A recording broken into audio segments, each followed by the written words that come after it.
लगी सवार कितनी थी।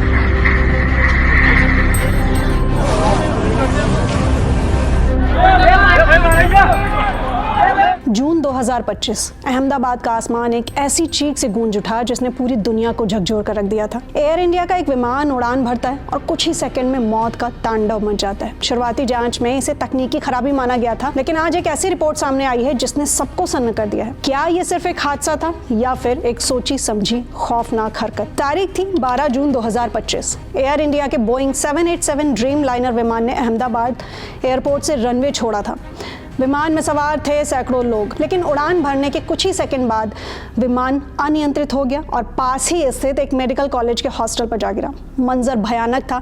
इस त्रासदी में 260 लोगों ने अपनी जान गंवाई और चमत्कारिक रूप से केवल एक यात्री ही इस मौत के मुंह से जिंदा बच पाया था। उस वक्त पूरी दुनिया की संवेदनाएं भारत के साथ थी और सबकी नजरें एक ही सवाल पर थीं कि आखिर इतना सुरक्षित माना जाने वाला ड्रीम लाइनर क्रैश कैसे हुआ।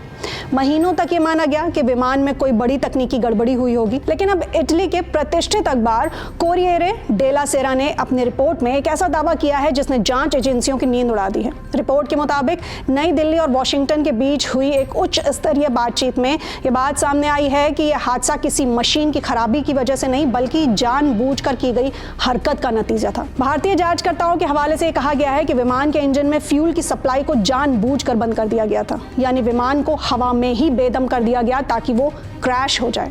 इस रिपोर्ट में बताया गया कि अमेरिकी एक्सपर्ट्स ने इन जांच नतीजों को एक बड़ी कामयाबी माना है। अगर फ्यूल सप्लाई जानबूझकर बंद की गई थी तो ये सीधा इशारा सैबोटेज या अंदरूनी गद्दारी की ओर जाता है।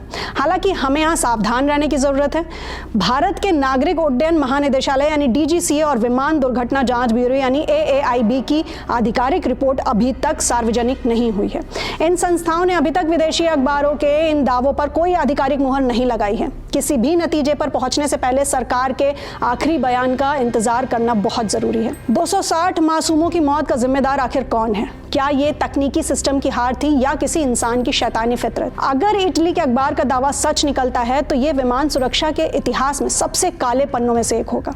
आप इस बारे में क्या सोचते हैं? क्या आपको लगता है कि अंतर्राष्ट्रीय दबाव या कूटनीति के चलते ऐसी रिपोर्ट्स लीक की जाती हैं या वाकई सच कुछ और है? अपनी राय नीचे कमेंट सेक्शन में हमें ज़रूर शेयर करें और इस केस से जुड़ी हर छोटी बड़ी अपडेट के लिए सब्सक्राइब करें आई नेक्स्ट लाइव को।